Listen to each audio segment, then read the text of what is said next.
Hello, I'm PDYX. And I'm Ant Keeps Gaming, and welcome to Playing It Wrong, the show where we play random online Nintendo games and talk about them. That's right, each episode we're going to take one random NES game and one random SNES game from the games available on the NSO service on the Nintendo Switch, and we're going to play them for at least 30 minutes each and talk about our opinions of those games. Playing It Wrong, episode 18. Alright, so here we are on episode 18, and this week we had versus Excitebike and Super Soccer. So versus Excitebike for the NES and Super Soccer for the SNES. Oh man, it's sort of a sports racing game week. Not good. Not good. Not good. Anything with sports and games, just no. You know it's going to be a bad week. Yeah. Well, before we get into the specifics of each game, how did you feel about this week overall? Not good. Just not good. Not recommended. Not good. Not recommended. Just not the game, just a week. Not recommended. Yeah. I also don't recommend the games. I don't know. Excitebike might be okay. We'll get into it. But all right, we'll start with the NES game, which again is versus Excitebike. I think this presents my first real conflict of, is versus Excitebike different enough from Excitebike for us to remove Excitebike from the list as well? I think the answer is yes, but what do you think before we get into the... Well, I've never played the original Excitebikes. Okay. So... I think you have, if you played this. Yeah, well, this now, but you know what I mean? So, I guess I was going to say, tell him what happened to us that other week. What's that? When we had, was it the All-Stars collection? And then we got one of the original Mario Bros. This feels very similar. I feel like I'm priming us to get Excitebike, but I also want to talk through this real quickly. So versus Excitebike is technically a enhanced version of Excitebike. Right. That was released on the Famicom disk system. So Excitebike came out in 84, 85, and then this came out in 88, and it's the same game except it also has multiplayer and a track editor. So there's which we found out. Yeah, which we can talk about all this, but there might be some additions or changes. I'm not an expert on Excitebike. I've just kind of read a little bit about this, but so it feels like we've played Excitebike. You know what I mean? Yeah, I know what you mean. I don't know. Where do you land on this, Ant? Do you think we remove both games from our list after today? I guess so, because this is the whole thing I was talking about with the Mario games. It's we played the remastered versions, right? Or the better versions of the Mario Bros. And series. Now, do we keep them in the list that we played? I did. Ones? They're still in there. I don't know, because we didn't really talk about each one individually, but I feel like this game is gonna cover Excitebike. Right. So then. Yeah, I don't know. Okay, you're the avid Nintendo fan. I don't know. I'm on the fence. We're talking through it, but we'll move on. That's not that important. We'll make the decision. We'll figure it out. But here's what I do want to know is, how long did you play versus Excitebike? 12 minutes, just over maybe. So not very long. Probably the same here. So we each played a little bit on our own, and then we played a tiny bit together in the versus mode so that we can say we tried it. Very short segment of us two playing this together. Oh, of the two games this week, I think I like it better. I think it's fun enough, but I don't know if you really want to play a racing or a motorcycle game. I don't know that, there's so much better ones. I don't know if I said this before, but I think if you want to play the origin stories of every single Nintendo game, right, just play one of these games. Yeah, if you're really interested in checking it out, it's there. And I think the multiplayer is, as always, it's there in versus Excitebike and not in the other Excitebike. So that might be more fun because at least you have winner and Yeah, a loser. I do like the editor though. That was pretty good. They added that. But when I saw you, because Patrick was in control of like setting it up and stuff like for us to race and stuff. But when he was in the editing, it just looked like it was just so tedious and very, very long winded. So I thought, yeah, no, good idea. I said this when we were doing it, but probably one of the earlier level editors for like players in a game. Maybe not the first, but got to be among them. And yeah, I mean, it's cool that it's in there, but it's definitely not sophisticated. Like, you kind of just put down pieces and then you're done. Like, you can't, scroll and move things around and experiment. And if you want just flat, nothing, it takes a really long time because it's just like a tiny segment of it.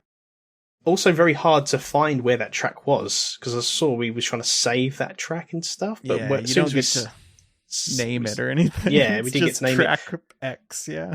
But as soon as we found it, it was pretty cool. But it was like very, hard to find and save and everything. Yeah. So I probably played it for about the same amount of time. I probably played for like 10 minutes, like you said, 10, 15 minutes, and then played where we played together for 5 or 10 or whatever. Yeah. But like, it's not a bad game. The controls, like, I don't know. We talked about this too. You really want to use the D-pad for this, not the stick. Yeah, 100%. There's a real clear delineation between up and down, move the bike in the lanes up and down. Yeah. And then left and right when you're in the air allow you to adjust so that you can try to land. Yeah. Because really the game is jumping over hills and then trying to land without crashing, basically, right? Yeah, I found it very sensitive with the control stick as well. Yeah. Analog stick, if you will, if people still say analog stick. I found it better with the D-pad. So if you're going to play this, D-pad, recommended. Yeah. And then I think, where the game can be a little bit frustrating in the gameplay is that sort of like, it doesn't feel intuitive to use the same, you know what I mean? Like to use up and down for moving up and down on the screen and then left and right for moving up and down as your bike. Like something about that is a little bit hard to adjust to. Yeah, there's also like when you're going over ramps and stuff, you can tilt your bike. Right. And I thought that would make you go faster or something, or maybe it does, but for me, I just kept crashing every time I tilt, like, or try to do like a somersault on my bike or something. I don't know if that's supposed to make you go faster, but I kept crashing. No, I think it's just so that depending on the angle, you land better, right? That's really all it is. And then, like you said, a lot of times if you don't mess with it, you'll be fine. But if you do mess with it, you might crash. So I don't know. There's, like any of these old games, like if you really sunk a lot of time into it, you could master those controls, but they feel clunky. Yeah, absolutely. There's not much else to say, but like, if you want to try a somersault, you're going to end up crashing. Like in the end, I stopped trying to do somersaults and just held down the A button and just moved to where I wanted to be or not be. So yeah. And, like in terms of the aesthetic, like how it looks and sounds. I mean, early NES games, so it doesn't look or sound great, but it's not hideous or really annoying music. It's all right, right? Yeah, just all right. It's there. And if you really want to play I've never actually played any of the what do you call it, sequels to this game. There are a number of them. I think there's 3 or 4. There's like one for the N64 and one for the Wii, I think maybe. But like, I don't know. I would imagine those are probably better. Maybe one of those will come to the 64 app, Excitebike 64. Just play the newest versions of these games.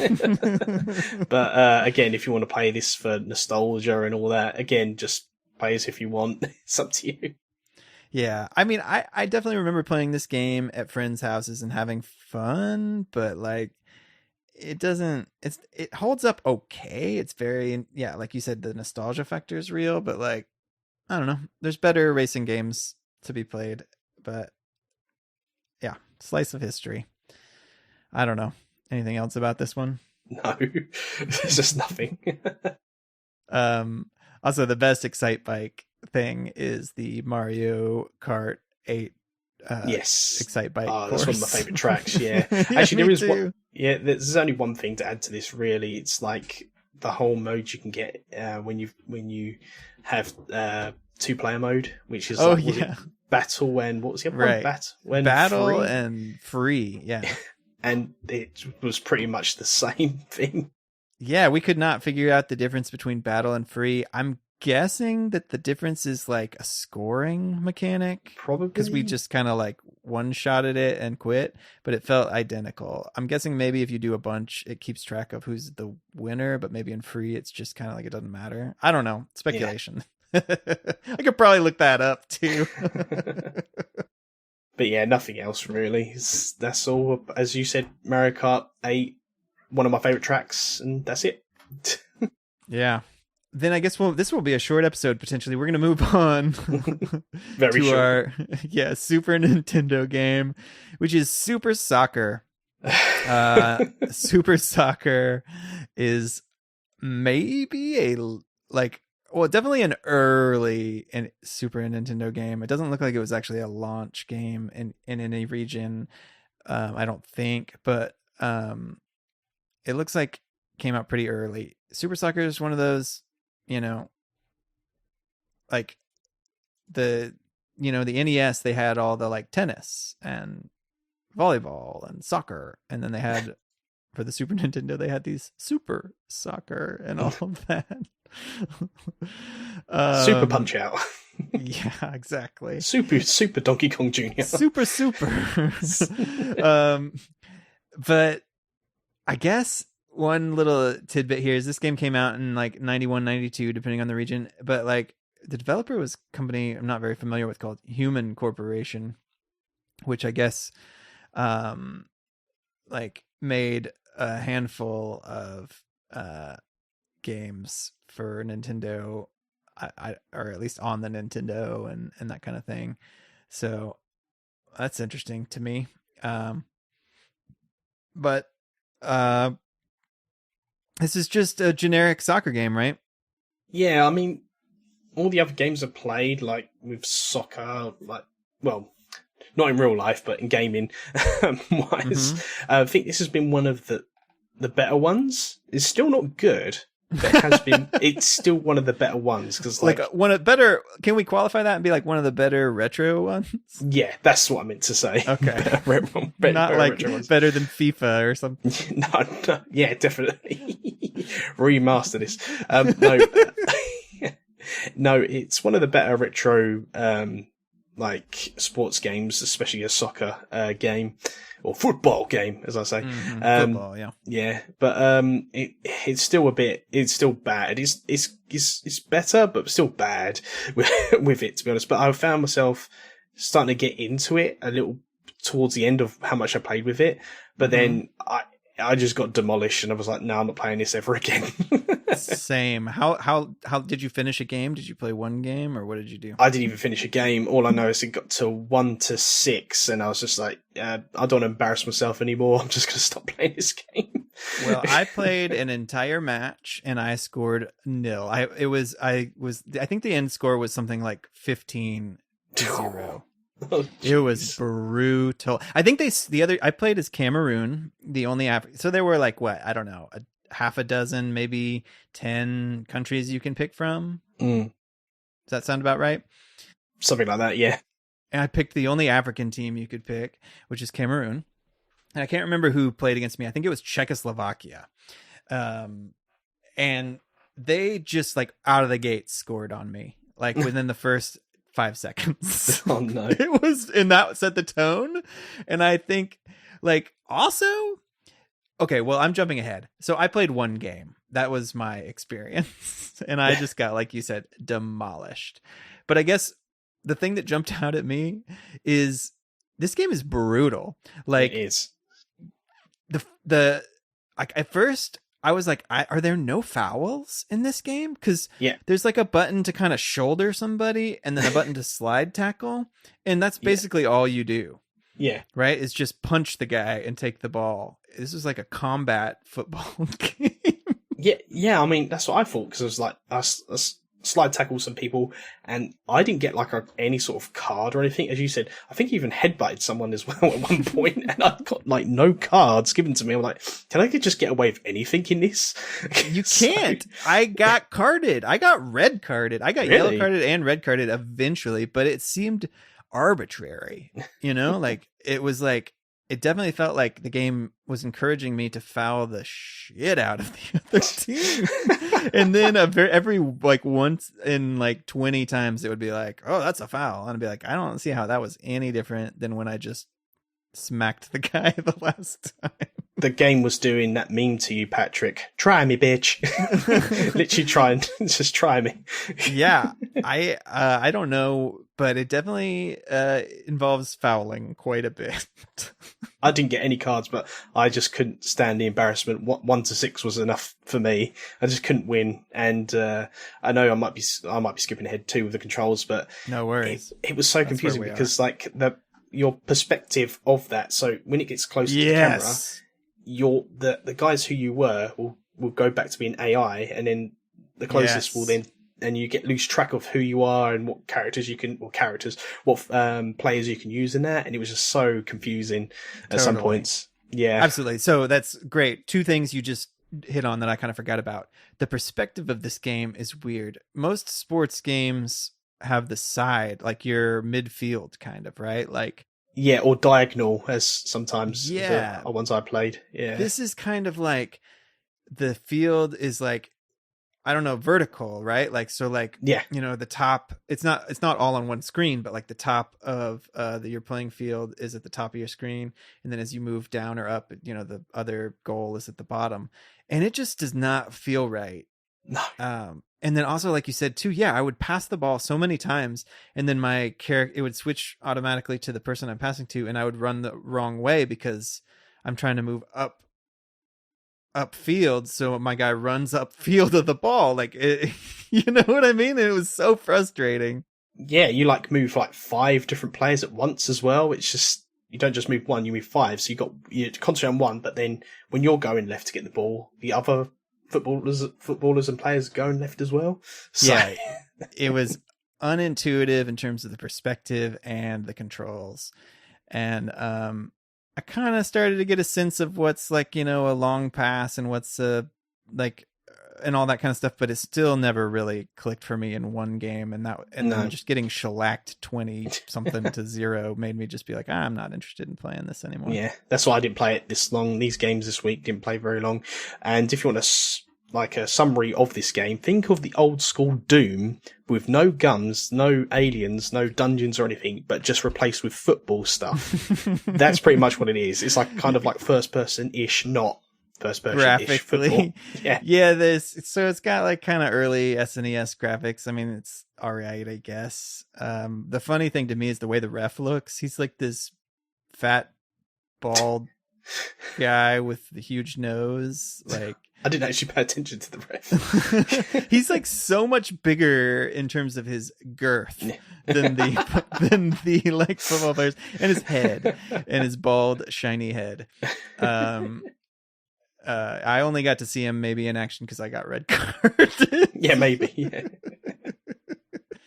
Oh boy, like I don't know. What did you think? I think that also, like, I played a whole match, in terms of, I just talked about the graphics, but the music, man, the music that played when I lost was like bad. And like I almost wish I could like find it. Let me see if I can find it online just to like, that will be the new intro for playing it wrong. No, I'm joking.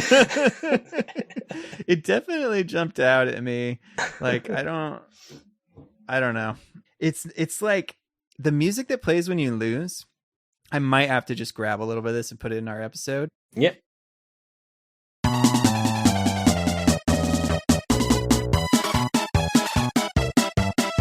Does not sound like losing music. It sounds like circus music. It felt like the game was really mocking me. Yeah. Especially got that sound over it as well. Yeah, exactly. Like, just kicked my butt and played some circus tunes. Jesus. Well, I definitely, while Excitebike is like hey, maybe check out Excitebike.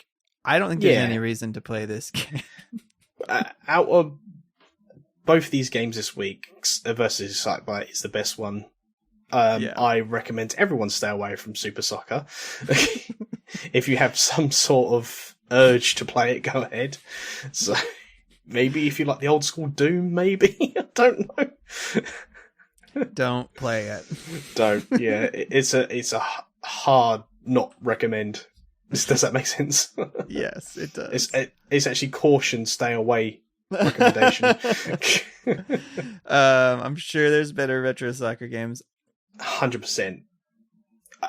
I'm not just saying this because I'm the Sega lad, but like Sega Genesis even had a better football game. This on a football game on the Genesis better than this, because my cousin nicked it off me, so it must have been worth a lot. It must have been at least good enough for your cousin to steal it. Yeah, it's because we never got it back because we just got an empty case, so it must have been worth something to them. I see. Well, I think that's it for this week. Oh, we need a good week. We need a good week. Yeah, well, give us a countdown, Ant. Maybe we'll get lucky here. Come on. 5, 4, 3, 2, 1. Let's play it wrong. All right. I don't know anything about these games. We got for the NES, The Immortal, which apparently is a Western exclusive. I feel like that's never a good sign. And then for the SNES, we have Bomboozle, which I think was one of those European only games. Maybe they added. Maybe that's Jelly Boy. I don't remember. I'm bamboozled for Bomboozled. Bomboozle. I know nothing of either of these games. I'm just kind of quickly looking it up. Bomboozle is apparently a puzzle game. Oh no. That's another genre of games I'm not good with. Sports, puzzles, and time trials. And then The Immortal looks to be kind of like a side-scrolling Ghosts and Goblins-esque game. I'm not sure, honestly. I'm just Please be easier. That's all I ask. I'm not sure. It might actually be more like Zelda-ish. Hang on. I'm trying to find like screenshots and stuff. It's not obviously a very popular game. EA put it out. Let's see. I'm watching a little bit of footage. I guess it's a little more like a dungeon Zelda, but like fantasy, Western fantasy kind of game. I don't know. We'll see. No. See. I've got some doubt now. Press X to doubt. Sorry, I'm very memey today for some reason. That's totally fine. Okay, well, I don't know if this is going to be a good week or not. We'll find out. You're laughing, but it's telling me it's not. X to doubt. X to doubt. We'll come back next week to talk about The Immortal and Bomboozle. Bye, guys. Thanks for listening to Playing It Wrong. This podcast is a collaboration between Super Switchheads and Ant Keeps Gaming. Check out the weekly Super Switchheads podcast, and also check out Ant Keeps Gaming on YouTube. Our music is provided by Bent Neatly. Thanks again. Bye.